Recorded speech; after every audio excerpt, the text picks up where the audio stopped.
지난주에는 첫째 인을 뗐을 때 흰말이 나와서 흰말은 속이는 거짓 화평, 그러니까 거짓 화평의 사도가 등장하는데 그 화평의 사도가 적 그리스도다라고 이야기를 했습니다. 오늘은 이제 평화의 시대는 7년 대환란 중에서 평화의 시대는 가고 이제 전쟁이 막 터지는 둘째 인을 떼면 전쟁이 막 시작되거든요. 한번 봅시다. 둘째 인을 떼면 전쟁과 자연재앙이 시작됩니다. 계시록 6장 3절 4절을 한번 볼까요? 다 같이. 둘째 인을 떼실 때에 내가 들으니 둘째 생물이 말하되 오라 하니 이에 다른 붉은 말이 나오더라. 그 탄자가 허락을 받아 땅에서 화평을 제하여 버리며 서로 죽이게 하고 또 큰 칼을 받았더라. 이제 이게 하나의 비유죠. 큰 칼은 지금 이 시대로 이야기하면 총과 미사일 뭐 이런 것이 되겠죠. 그 둘째 말이 나오는데 붉은 말이 나오더라 이 말입니다. 이 붉은 말은 전쟁을 의미하는 거예요. 전쟁. 그래서 우리 계시록에 나오는 화평을 제하여 버리는 전쟁 천사가 등장해서 전쟁을 일으키는데 계시록에 나오는 기록된 전쟁을 보면 중동 전쟁이 6장 4절에 나옵니다. 중동 전쟁이라는 말은 없지만은 6장 4절에서 중동 전쟁에서부터 시작되지 않나 하는 하나의 추정입니다. 중동 전쟁에 중동이 항상 시한부잖아요. 중동 전쟁이 커져서 그게 무슨 전쟁으로 변합니까? 유브라데 전쟁. 여섯 번째 나팔 불면 계시록 9장 14절에서 유브라데 전쟁이 벌어집니다. 유브라데 전쟁이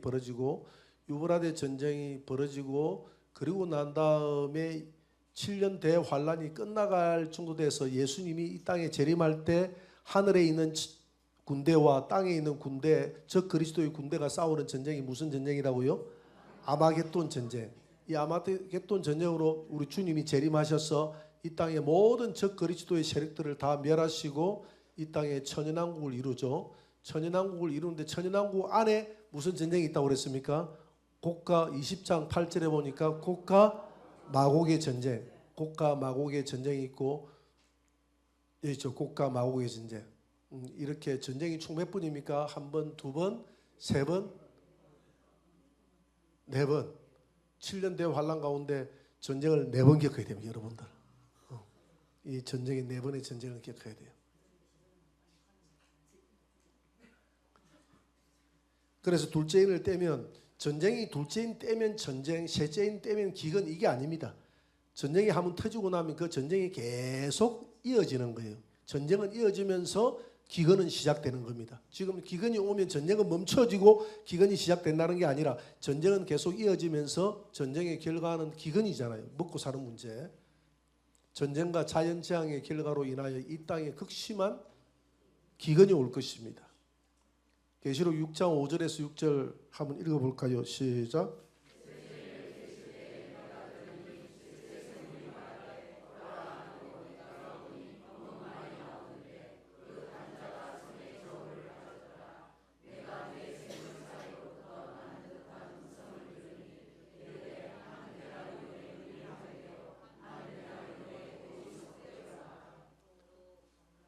자, 이렇게 한 데나리온의 밀 한 대하고 한 데나리온의 보리 석 대가 되는 그런 기근이 온다 이 말입니다. 여러분 한 데나리온이 오면 얼마냐 하면 한 사람의 장정 한 사람의 하루 일당이거든요. 요즘 장정 한 사람의 하루 일당이 우리 한국 평균 잡아서 10만 원에서 15만 원은 되잖아요. 그죠? 그러면 10만 원에서 15만 원 되면 쌀 몇 포대기 살 수 있는 겁니까? 20kg짜리. 쌀 20kg 얼마입니까? 34,000원 너무 싸다. 3만 한 5만 원에서 6만 원, 7만 원 하잖아. 그죠? 한 5만 원 싸게 해도 한 5만 원. 그다음에 조금 좋은 쌀은 한 7만 원, 6만 원 이리 하잖아요. 그죠? 서로 저 임금님 쌀 이런 거는 좀 비싸더라고. 그죠? 그래 하는데 그리하면 여러분 한 데나리온 가지고 쌀 20kg짜리 2가마니를 평상시에는 살 수 있는데 하루 일당 가지고 환란 시대가 되면 밀 한 대밖에 못 산다는 거예요. 그러면 물가가 몇 퍼센트 폭등한다는 이야기입니까? 20배 폭등이죠. 쌀 20kg 한 대, 그 한 마리잖아, 한 말. 20kg 한 마리 맞나? 10kg 한 마리가? 예? 20kg 한 마리죠. 20kg 한 마리죠. 20kg 한 마리면 그럼 우리가 40kg를 평상시에 살 수 있는데 밀 한 대밖에 못 하니까 그러니까 20배 폭등한다는 겁니다. 자, 20배 정도 폭등을 하면 우리가 살까요? 못 살까요? 아프리카라든지 이런 지역에서는 아마 살기가 어려울 겁니다. 그런데 우리 한국 사람들이 이 시기에 7년 대환란 정도는 겪을 수가 있어요. 그러니까 성도들은 7년 대환란까지도 안 가죠. 전 3년 반 끝나고 나면 끝나잖아요. 그러니까 한 3년 정도 견뎌야 되거든. 그러면 20배로 물가가 폭등하면 3년 못 견딜까?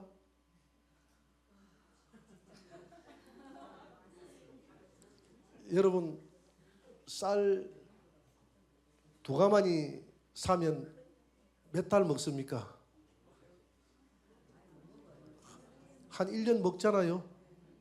두 가마니 사면 한 1년까지 못 먹습니까? 혼자서 일 못 먹어요. 가족. 그러면 쌀을 두 가마니 가지고 한 10몇만 원 산다고 생각하면 우리가 뭐 그 두 가마니 가지고 가족이 한 6개월 먹는다고 생각을 합시다.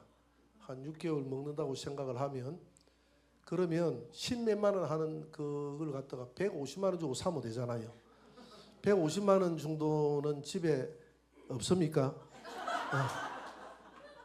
집 팔고 전세 빼고 이렇게 하면 한 몇백만 원은 마련할 수 있잖아요. 그러면 사람 그때는 여러분 뭐 쇼핑이고 뭐가 아무것도 안 돼요.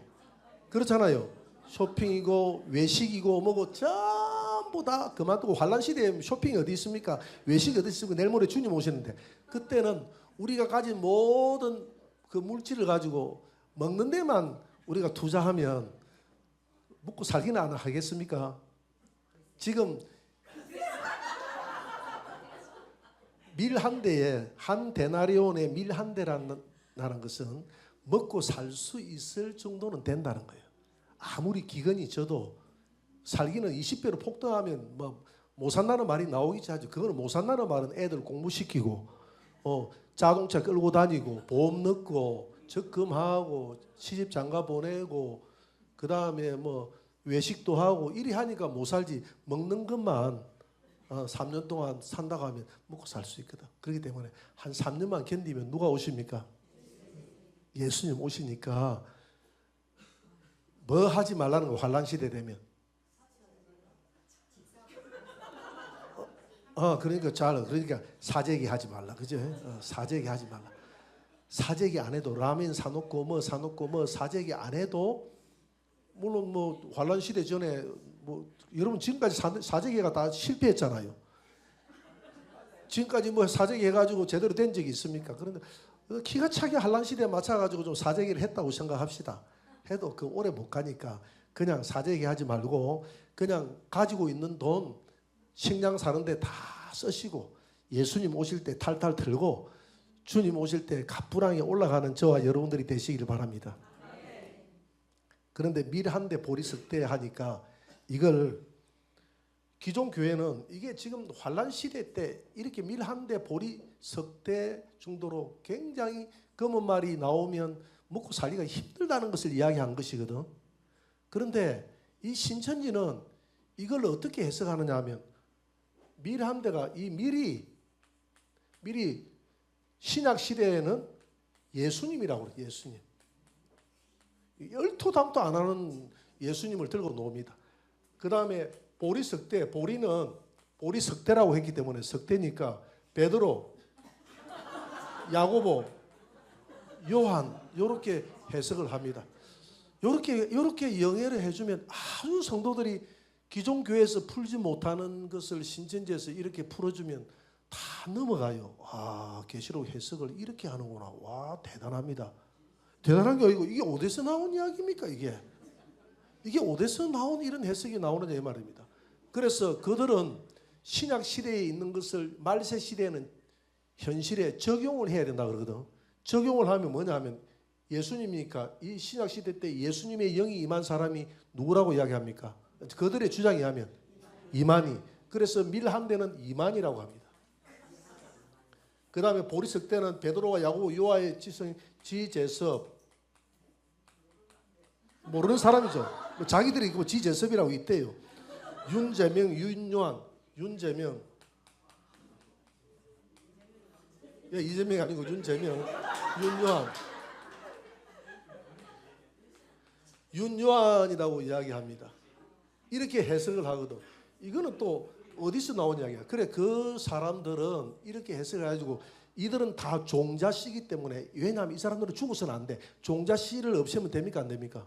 안 돼. 종자씨, 어떤 종자씨냐? 뭘 추수하는 종자씨냐? 14만 4천을 이들에 의해서 추수하는 지제섭, 윤재명, 윤요한, 이만희에 의해서 추수하는 종자씨이기 때문에 절대로 이들은 죽어서는 안 된다는 사람들이에요. 그런데 윤재명이가 암으로 죽어버렸네. 죽어버렸어. 죽어버리니까 이제 할 해석이 없잖아요. 할 말이 없잖아. 할 말이 없으니까 지금은 4대 교회에서 이들은 밀 한 대 보리석 때는 이긴 자들이다 하고 얼렁뚱땅 넘어가 버립니다. 지금 해석을 얼렁뚱땅. 그래서 신전에는 전부 다 귀에 걸면 귀걸이, 코에 걸면 코걸이가 기가 차게 쫙 교리를 해가 이렇게 맞춥니다. 이런 해석의 은혜를 받으면 됩니까? 안 됩니까? 성경을, 그래서 그들은 이야기해요.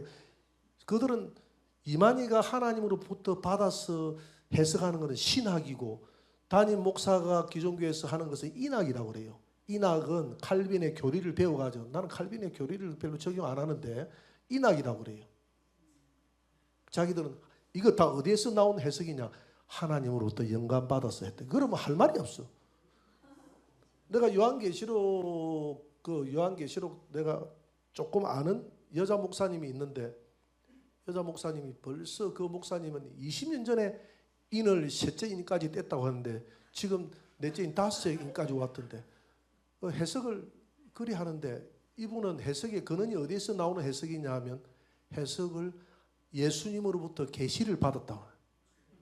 그러니까 성도들은 뭐라고 하냐면, 거기에 그 은혜 받는 사람은, 우리 교회도 여자 목사님하고 그 교회 근사님 왔는데 그 여자 목사님이 주님으로부터 계시 받아가지고 해석한 건데 이게 다 잘못된 겁니까? 이렇게 나한테 반박을 하는 거야. 반박을 하는 거야. 그래, 지금 아직 그 인까지 안 들어갔다 해도 주님으로부터 받았다는데, 그렇게 한장하겠대. 주님으로부터 받았다. 나는 주님으로부터 받은 게 없거든. 근데 자기는 주님으로부터 받았대. 이러니까 할 말은, 이만희도 주님으로부터 받았대. 이단들의 특징입니다. 이단들의 특징. 직접 계시를 받았다 이렇게 하는. 그런데 이런 하나를 보면 열을 알 수 있고 백을 이런 해석을, 계시록을 갖다 붙이는 것은 옳지 않아요. 그래서 이만희가 계시록에 보면 2장에 보면 아시아의 7 교회에 보내는 편지로부터 출발하잖아요. 그 아시아에 보낸 7 편지는 7 교단에 보내는 이만희의 편지라는 거예요. 그게 실상이에요. 이만희가 7 교회의 경고성에 전부 편지를 보냈다는 겁니다. 그게 말이 되나? 그래서 내가 그렇게 생각해서, 야, 이단 교주하기 참 쉽겠다. 나도 7 교단에 총회장들한테 편지 하나 보내놓고 나도 이단 교주하면 되겠다. 왜? 나는 직접 편지 보낸 증거가 있거든.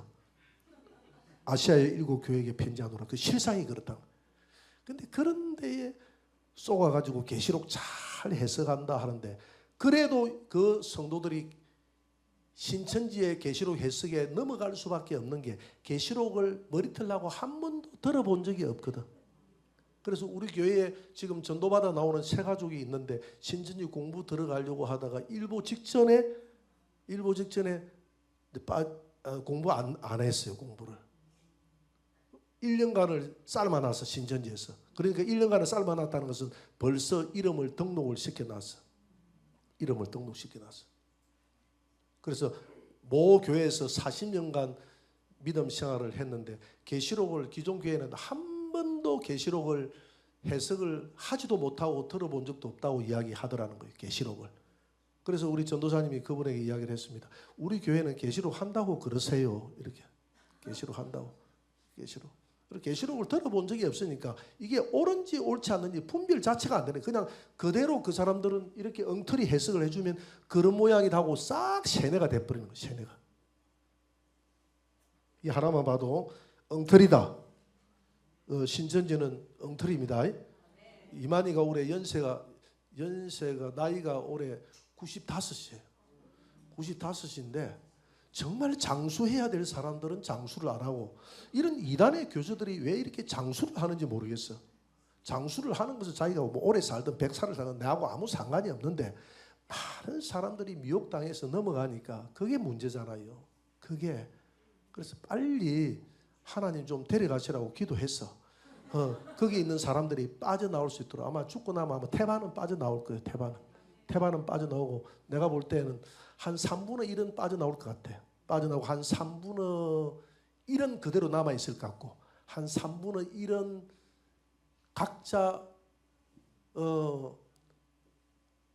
각자 지파장들이나 강사들을 통해서 교리를 만들어 나갈 것 같아. 기존 교회보다는 우리 신천지가 낫지 않느냐 이래가지고 자기들끼리 모일 것 같아.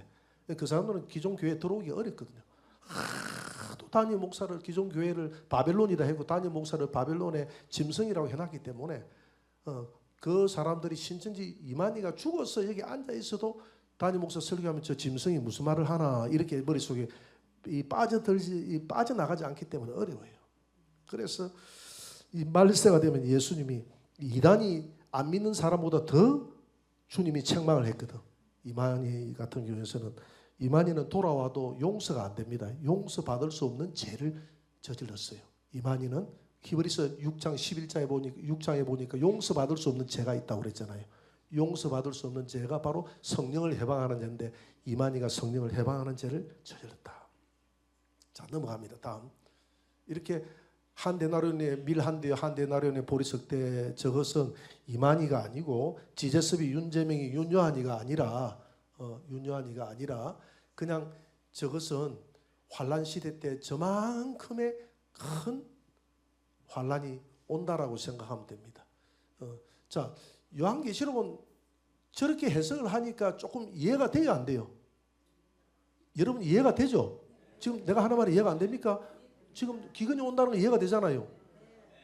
그래 받아보는 사람이 이해가 돼야 되는데 갑자기 신약시대 때 계시록을 받아보는 사람이 먼 미래에 이만희와 지제석과 윤재명과 윤요한이를 두고 한 말이란다 하면 신약교회 성도들이 알아들을까? 못 알아듣는. 그러니까 그 이들의 해석이 엉터리라는 겁니다. 엉터리. 자, 그 다음에 넷째 인을 뗄 때 어떤 일은 땅에 기근을 부르죠. 기근이 오죠. 성령의 음성에 순종하고 피로 그것을 씻어 희귀한 성도들은 환난 가운데 지키겠다 약속합니다.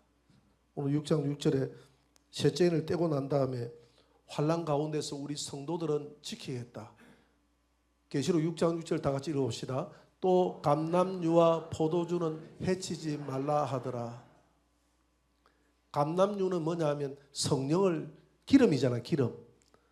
그러니까 이 계시록이라든지 이렇게 보면 이 나무를 사람의 비유를 많이 했어요. 나무가 다 사람이다. 신천지는 나무가 무조건 사람이다 이렇게 이야기하거든요.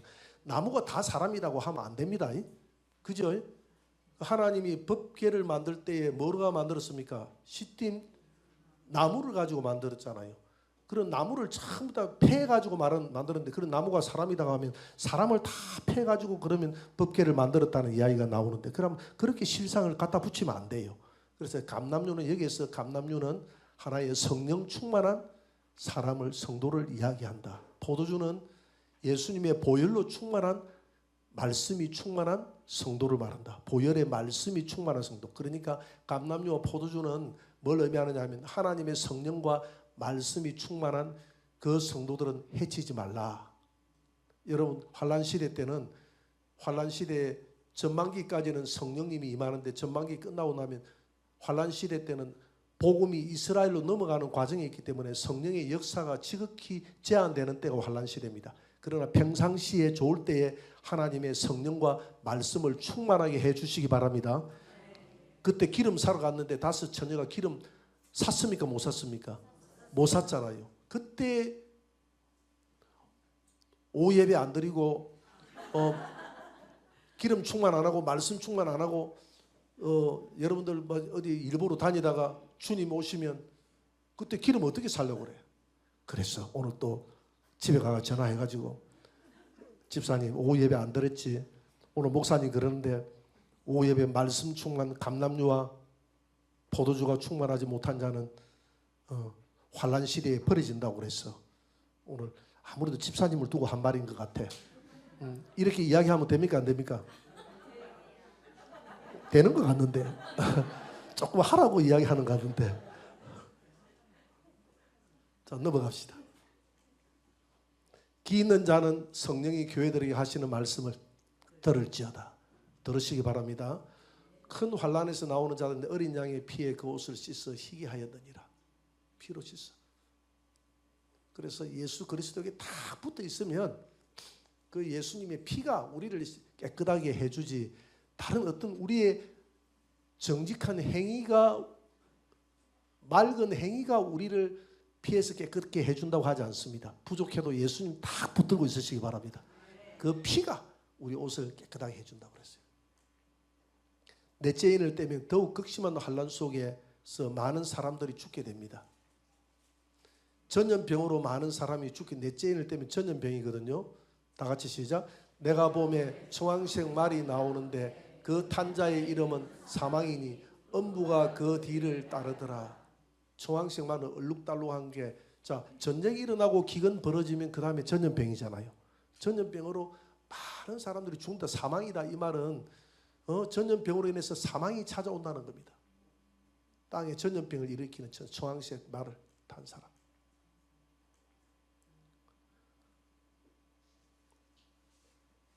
자, 청황색 말이 있는데 이 넷째 인을 떼면 금과 흉년과 사망과 땅의 짐승으로 죽게 됩니다. 6장 8절을 한번 볼까요? 그들이 땅 4분의 1의 건세를 얻어 금과 흉년과 사망과 땅의 짐승들로서 죽이더라. 땅 4분의 1을 다 죽이는 권세를 가졌는데 뭐로 죽이느냐? 금은 전쟁을 이야기합니다. 둘째 인을 떼고 나면 전쟁이 벌어지잖아요. 그 전쟁으로 죽고, 그 다음에 무엇으로 죽는다고 되어 있죠? 전쟁, 금과 그 다음에 흉년. 흉년은 셋째 인을 떼면 흉년이잖아요. 그래요? 사망은 뭡니까? 사망은 바로 전염병으로 넷째 인을 떼고 났을 때 죽었던 사망. 그 다음에 땅에 짐승들로서 죽인다. 이 말은 뭐? 짐승들로 죽인다는 이 말이 무슨 말일까? 이거 알아맞추는 사람이 있으면 내가 아이스크림 하나 사줄 수도 있는데, 땅의 짐승이 누구예요? 적 그리스도죠. 땅의 짐승들로서 죽인다면 적 짐승들, 짐승이 아니라 짐승들이다. 적 그리스도의 그 하속들, 적 그리스도와 연합해 적 그리스도의 그 부하들로 인해서 사람들이 666표 안 받고 우상에게 경배 안 하는 자들은 죽인다고 그랬죠. 죽여간다는 겁니다. 자, 그러면 여러분, 제가 이 인은 총갈이라고 그랬잖아요. 이해가 됩니까? 총갈. 여러분 이렇게 했잖아요. 7 뭐죠? 나팔 3년 반.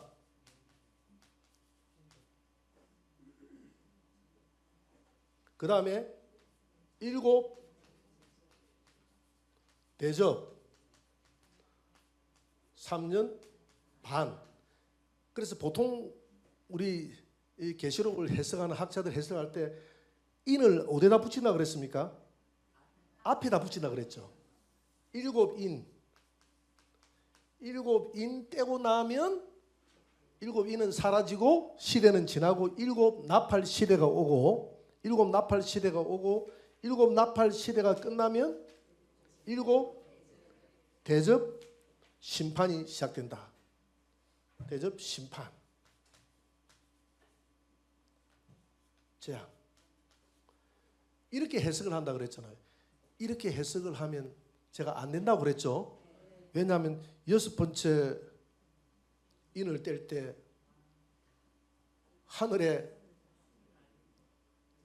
해가 검어지고 달이 핏빛을 내고 별들이 떨어지고, 그렇기 때문에 6번째 인을 떼고, 여기 인 아니면 6번째 인 아닙니까? 인 떼고 하늘이 종이축이 말리듯이 다 사라지고 전부 다 그렇게 되고 나면 전체가 다 사라져 버리는데 일곱 나팔 들어갈 게 어디 있습니까?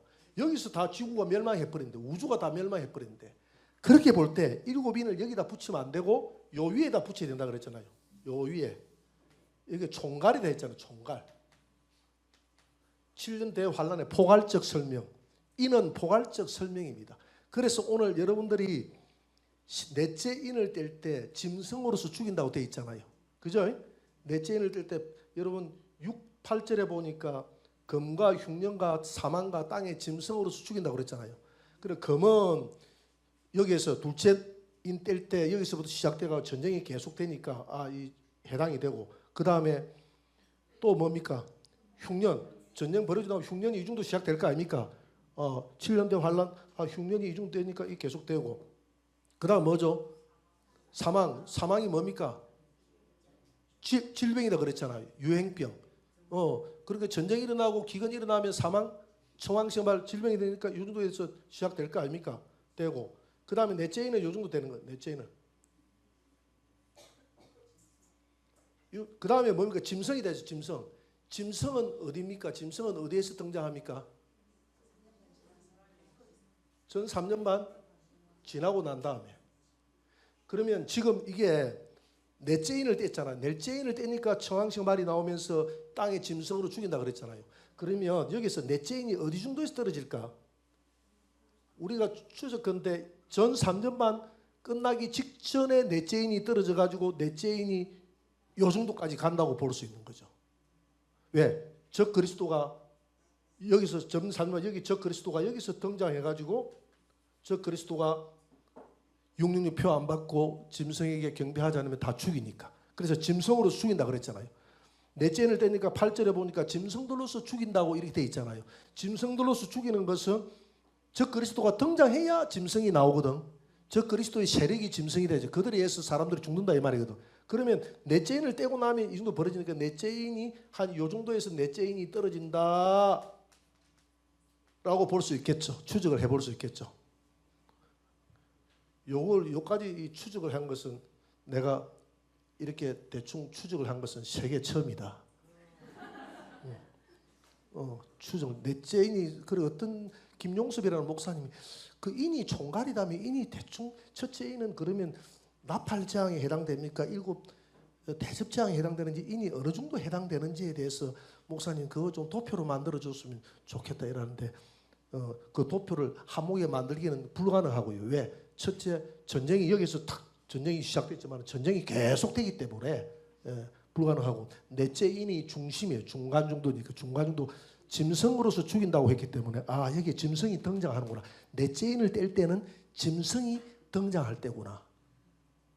그래 첫째 인, 둘째 인, 셋째 인, 넷째 인, 다섯째 인, 여섯째 인, 일곱째 인 사이에 넷째, 셋째, 넷째가 중간 정도 되잖아요. 그래서 이 중간 정도 될 때는 짐승이 등장할 때 정도 되는구나. 짐승이 누구라고 그랬죠?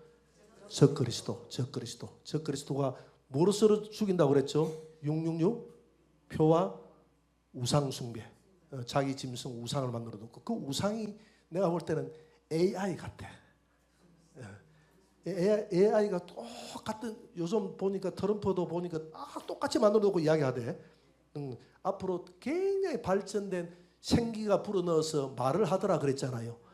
그러니까 자기의 모든 우상을 교회나 지역 곳곳마다 다 세워놔 놓고 말할 수 있다 이 말입니다. 그런 시대가 앞으로 올 겁니다. 자, 상세하게 제가 이 너무너무 어려운 걸 갖다가 너무너무 쉽게 설명을 해줬습니다. 너무너무 쉽게 설명해 줬습니다. 예. 그렇죠. 잘 아시네. 이제 다섯째 인을 떼면 승리자의 단어이 나오면 이제 다섯째 인은 요 정도 되겠죠, 그죠? 순교자의 탄원이 나옵니다. 이들이 순교당한 이유는 하나님의 말씀과 예수의 증거 때문입니다. 다 같이 읽어봅시다. 시작. 닷새 인을 떼실 때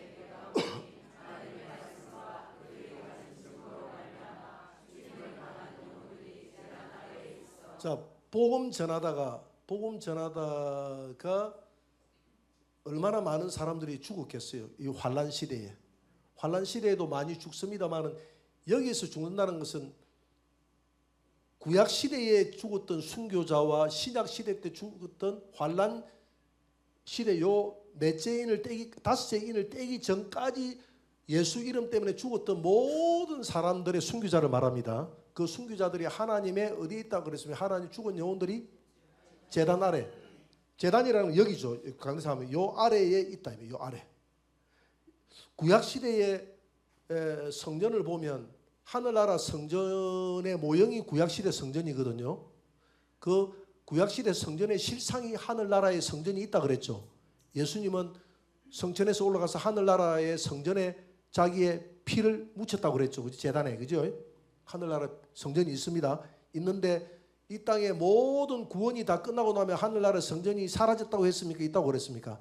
다 사라지고 없습니다. 그러나 지금 구원이 시작되기 때문에 성전은 구원시키는 곳이기 때문에 하늘나라 성전이 있어요.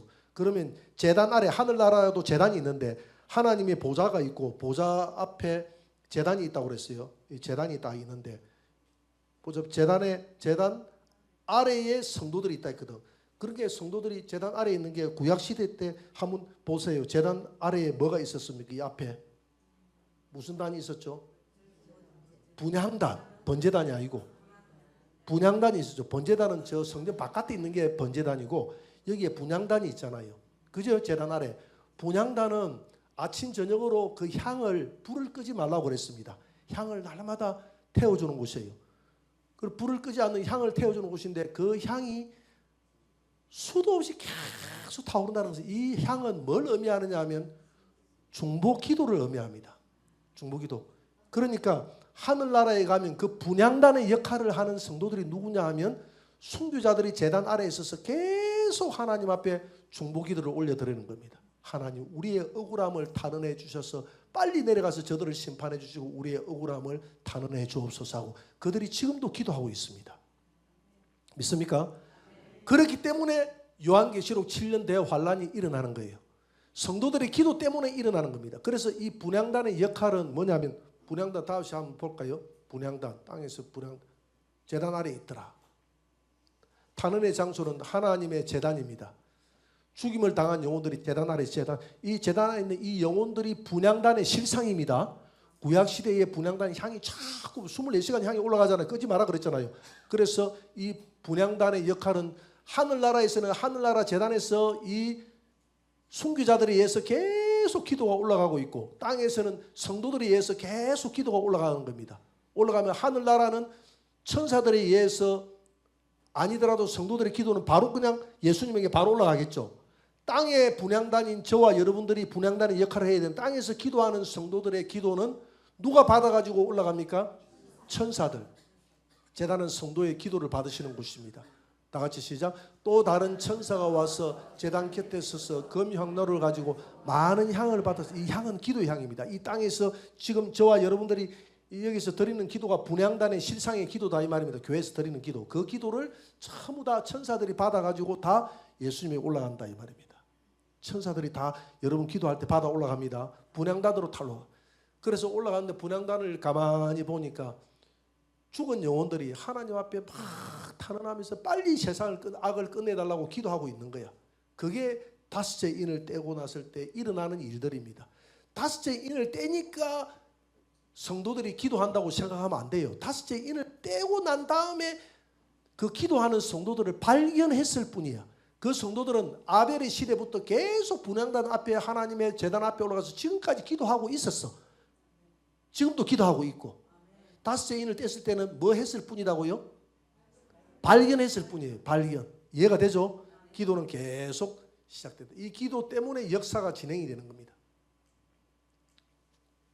제단은 불을 담아서 쏟는 응답의 장소입니다. 계시록 8장 5절 다 같이 시작.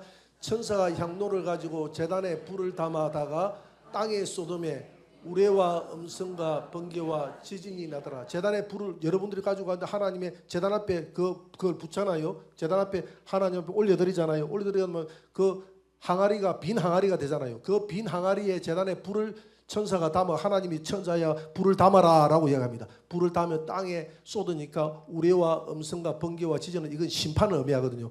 땅에 그 하나님의 응답이 믿지 않는 자들에게는 심판으로, 믿는 자들에게는 성령의 불로 하나님이 임한다는 것입니다. 믿으시기 바랍니다. 신부가 입는 흰 두루마기를 입혀 주셔서 위로해 주셨습니다. 다 같이 시작. 각각 그들에게 흰 두루마기를 주시며 이르시되 잠시 동안 쉬되 잠시 쉬어라. 그러니까 닷새 인을 떼니까 제단에 있는 성도들이 그 분향단의 그 실상처럼 계속 기도를 해서 우리의 억울함을 들어달라 하니까 이 흰 두루마기는 이때 입혀주면 원래 안 돼요. 언제 입혀줘야 됩니까? 예수님이 재림 직전에 요한계시록 19장 7절 8절에 보니까 하나님이 그 성도들에게 예수님하고 결혼하는 성도들에게 흰 세마포 옷을 입도록 허락하셨으니 그때 허락합니다. 허락하는데 하도 오르 제끼니까 미리 하나님이 그래 알았다 하고 너는 내 신부다. 너는 저 환란 시대까지 갈 필요도 없다 하고 미리 흰 두루마기 세마포를 미리 입혀줬어요. 이해가 됩니까? 미리 입으려고 하면 순교하세요. 순교자들에게 이렇게 특권을 하나님이 줬다 이 말입니다. 그게 위로한다고. 너는 내 신부다, 내 신부야. 순교자의 숫자가 차면 예수님이 지상 재림하십니다. 다 같이 시작. 이르시되 아직 잠시 동안 쉬되 그들의 동무 종들과 형제들도 자기처럼 죽임을 당하여 그 수가 차기까지 하라. 순교자의 수가 아직 안 찼다는 겁니다. 몇 명인지 모르겠는데 순교자의 수가 환란 시대 때까지 가가지고 다 찰 겁니다. 환란 시대에 가가지고 순교자의 수가 다 차면 예수님 재림할 겁니다. 여섯째 인을 때 마지막 인입니다. 오늘 여섯째 인까지 마지막까지 다 해버립시다. 여섯째 인을 떼면 큰 지진과 함께 천체가 흔들리는 대자연의 변동이 있고 예수님의 지상 재림이 있을 것입니다. 천체의 이상이 있게 될 것입니다. 계시록 6장 12절 한번 봅시다. 내가 보니 여섯째 인을 떼실 때 큰 지진이 나고 해가 검은 틀로 짠 상복같이 검어지고 달은 온통 피같이 되며 하늘의 별들이 무화과 나무가 대풍에 흔들려 설익은 열매가 떨어지는 것 같이 땅에 떨어지며 하늘은 두루마리가 말리는 것 같이 떠나가고 각 산과 섬이 제자리에서 옮겨짐에. 자, 이것은 예수님의 재림 직전에 일어나는 일이잖아요. 그래요, 안 그래요? 그래서 이게 몇째 인이 떼고 이런 일이 벌어집니까? 인을 앞에 두면 안 된다는 겁니다.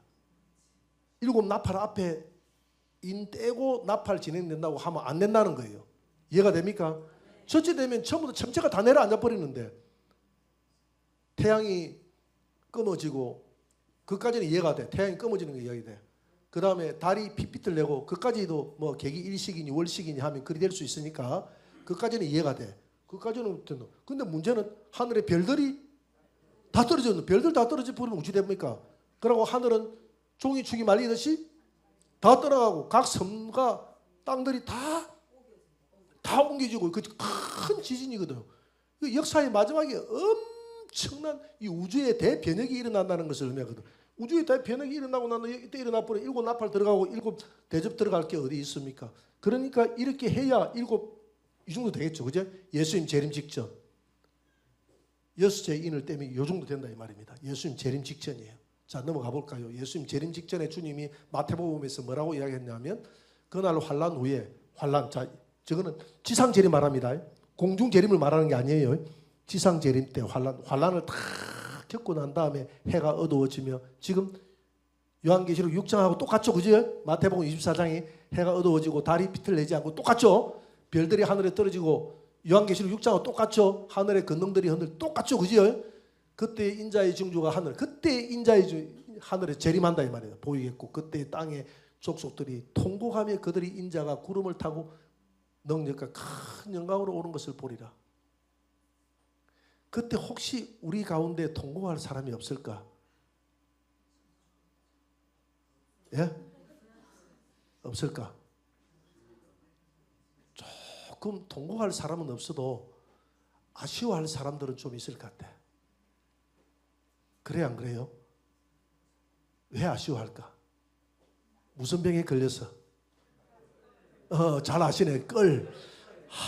주님이 재림할 걸 알았으면 조금 더 주님을 열심히 섬겼을 걸, 조금 더 주를 위해서 기도했을 걸, 조금 더 열심히 봉사하고 조금 더 예배 잘 드리고 조금 더 주를 위해서 살았으면 좋았을 걸 하고 그날 끌끌 감기에 걸리지 않도록 조심합시다.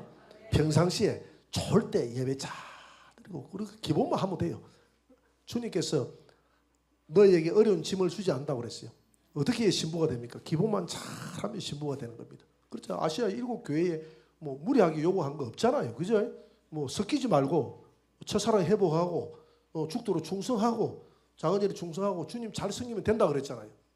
그래서 그날 주님을 끌끌하면서 맞이하는 거, 통곡하면서 맞이하는 것이 아니라 영광스럽게 오 주여 기다렸습니다. 어서 오시옵소서. 이렇게 맞이하시는 저와 여러분들이 되시기를 바랍니다.